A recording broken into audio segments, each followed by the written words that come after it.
दर्शक महानुभावहरू नमस्कार। यो हो सूर्य खबर न्यूज नेटवर्कमा यहाँहरूलाई स्वागत छ। हामी निकै महत्त्वपूर्ण समाचारका साथ उपस्थित हुने गर्दछौँ। देश विदेशमा घटेका घटना परिघटनाहरूलाई सत्य तथ्यको आधारमा प्रस्तुत गर्ने गर्दछौँ। सोही क्रममा उपस्थित भएका छौँ। कृपया यदि अहिलेसम्म हाम्रो च्यानलसँग जोडिनु भएको छैन भने जोडिनुहोला। ओलीले हार्ने मान्छेलाई टिकट नदिएको भनेपछि गोकुल बास्कोटाले खोले मुख।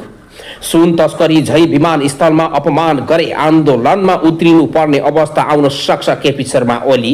समुदाय लक्षित हेट पिच दिने ओली बस्नेत अनि त्यसलाई वास्ता नगरिकन प्रतिस्पर्धी रूपमा हेर्ने र हिँड्ने काम बालेनको। गगन बालेन प्रचण्ड र ओलीको प्रधानमन्त्री बसको चर्चा कस्तो छ? अमेरिकी राष्ट्रपति बस कथा। मतदाता रिझाउन ऋषि धमलाले गर्दैछन् अनेक शैली।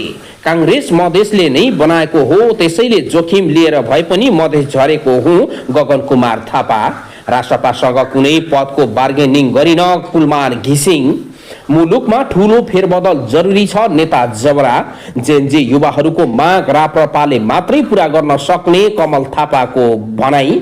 यो पटक आँट गरेर सर्लाही 4बाट उम्मेदवारी दिएको हुँ सभापति थापा। सरकारले सिङ्गो पार्टीलाई निर्वाचनमा जाने वातावरण बनाउनु पर्दछ महासचिव विप्लव। ओलीको गुनासो सरकारले विमानस्थलमा किन दुःख दिइरह्यो यसको प्रकाश गर्न नपरोस्।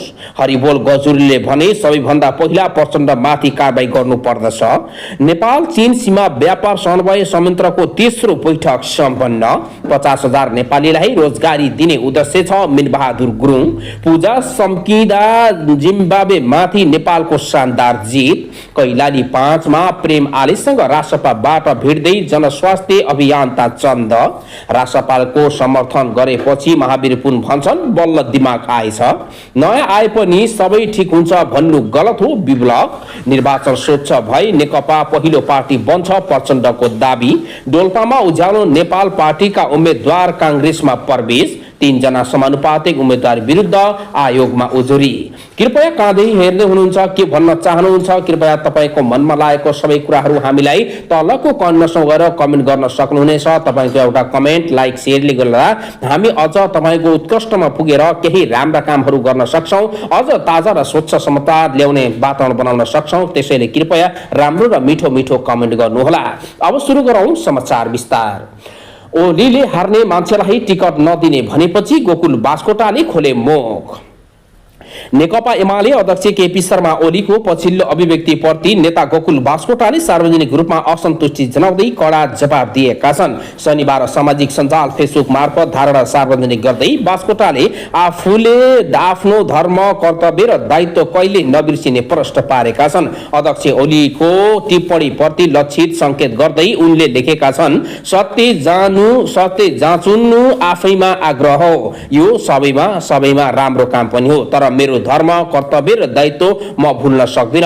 पूर्व आग्रह र प्रतिशोध प्रतिज्ञा गुण पनि होइन। उनले जननेता मदन भण्डारीको भनाइ नै आफ्नो राजनीतिक आदर्श भएको उल्लेख गर्दै ओलीको अभिव्यक्तिमाथि अप्रत्यक्ष रूपमा तीखो प्रतिवाद गरेका छन्। बास्कोटाको यो प्रतिवाद गत बिहीबार कान्तिपुर दैनिकमा प्रकाशमा अध्यक्ष ओलीको अन्तर्वार्ता पछि आएको हो। उक्त अन्तर्वार्तामा ओलीले नेता सुरेन्द्र पाण्डे र उपमहासचिव योगेश कुमार भट्टराईको यसपटक जित्ने अवस्था नरहेको बताएका थिए। विद्या पाण्डेको उम्मेदवारीको कुनै आधार नभएको टिप्पणी समेत गरेका थिए। त्यस्तै अन्तर्वार्तामा ओलीले काभ्रेले नेता गोकुल बास्कोटामाथि कार्यकर्ता पंक्तिमा विभाजन ल्याएर अप्ठ्यारो पार्ने स्थिति गरेको समेत भन्ने कुरा उनले प्रश्न पारेका थिए। त्यसपछि सबै बिचकिएको हो। केपी शर्मा ओलीलाई कसैले पनि अहिले मन पराउन छाडिसकेका छन्। सबैले भन्ने गर्छन् केपी शर्मा ओलीले गर्दा नै यो सब भएको हो। त्यसैले सबैभन्दा पहिला केपी शर्मा ओलीलाई नै यो देशबाट भगाउनु पर्छ अथवा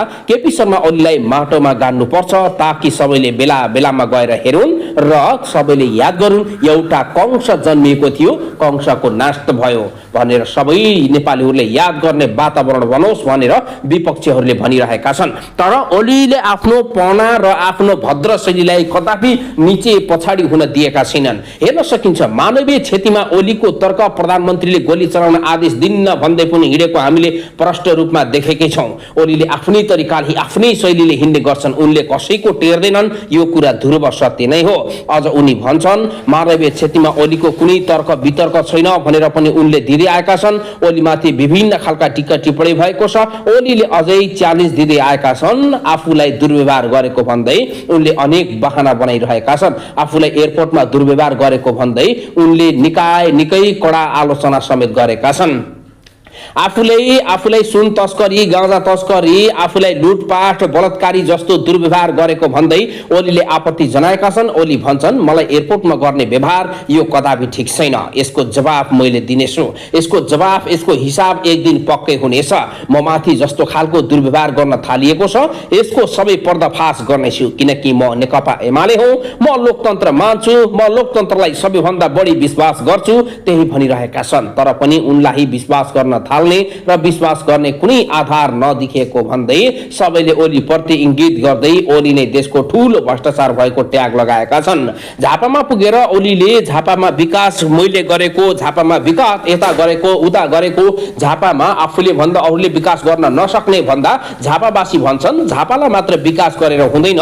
तपाई पटक पटक प्रधानमन्त्री भइसकेको मान्छे, तपाई पटक पटक प्रधानमन्त्रीको दावेदार भएको मान्छे, प्रधानमन्त्री 3-4 चोटि भइसकेको मान्छेले झापाको मात्र विकास गर्ने होइन, तपाईको सोच मनन चिन्तन भनेको देश विकास गर्नुपर्ने हुने हो। तर तपाईले भोट जित्नकै लागि झापामा विकास गरे भनेर भन्नु यो कदापि राम्रो नभएको समेत आलोचना हुन थालेको छ।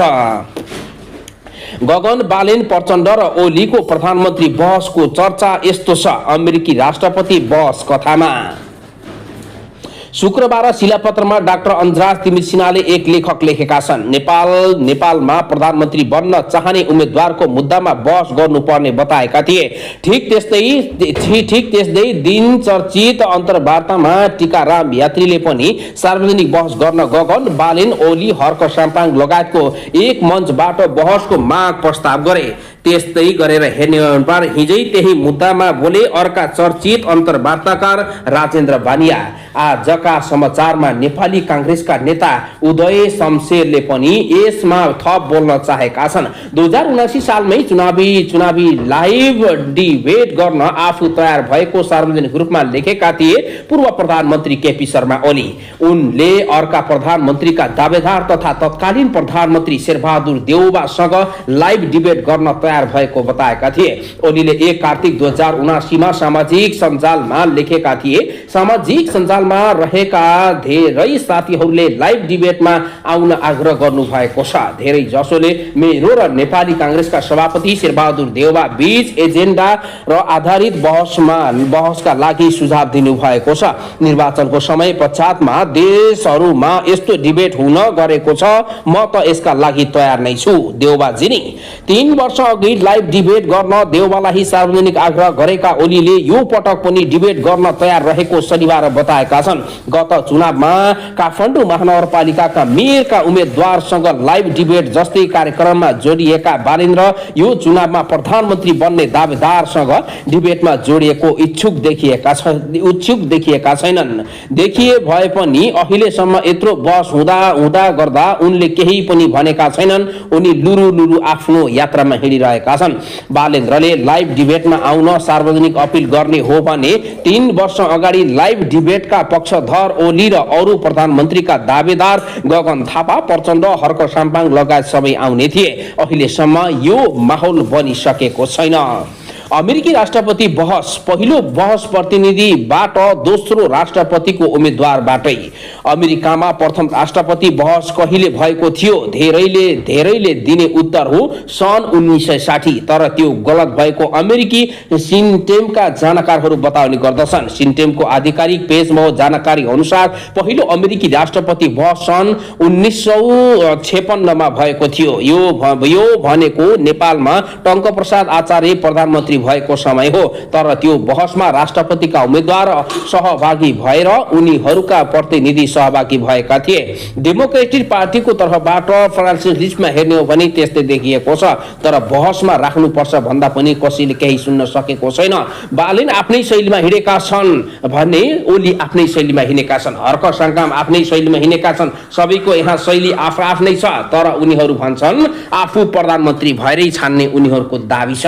यो पाराले के जनता साथ दिलान् त साराले, यो नारा घन्किरहेको छ। पुराना नेताहरू तिम्रै पाराले, दुःख पायो साराले भन्ने पनि एउटा यति बेला बहस नै चलिरहेको छ। मतदाता रिझाउन ऋषि धमलाको अनेक शैली। आसन्न निर्वाचनको मिति नजिकै गर्दा रौतहट क्षेत्र नम्बर 4 मा चुनावी सरगम वात्तै बढेको छ। विभिन्न दलका उम्मेद्वारहरू मतदाताको मन जित्न घर दैलोमा व्यस्त रहेका बेला आम जनता पार्टी आज पाका उम्मेद्वार एवं पूर्व सञ्चार मन्त्री ऋषि धमलाको प्रचार शैलीले भने सामाजिक सञ्जालमा तताएको छ। विगतमा सञ्चारकर्म मार्फत चर्चामा रहेका धमला अहिले चुनावी मैदानमा उत्रिएपछि मतदाता रिझाउन नयाँ शैली अपनाइरहेका छन्। उनको चुनावी अभियानका दृश्यहरू यति बेला फेसबुक, टिकटक र युट्युब जस्ता प्लेटफर्महरूमा व्यापक रूपमा भाइरल भइरहेका छन्। धमलाले प्रचारको सबैभन्दा चर्चित पक्ष मतदाता भावनात्मक मिलन बनेको छ। गाउँका वृद्धा वृद्धी र सर्वसाधारणलाई भेट्दा उनी भावुक हुँदै अङ्कमाल गर्ने र रुने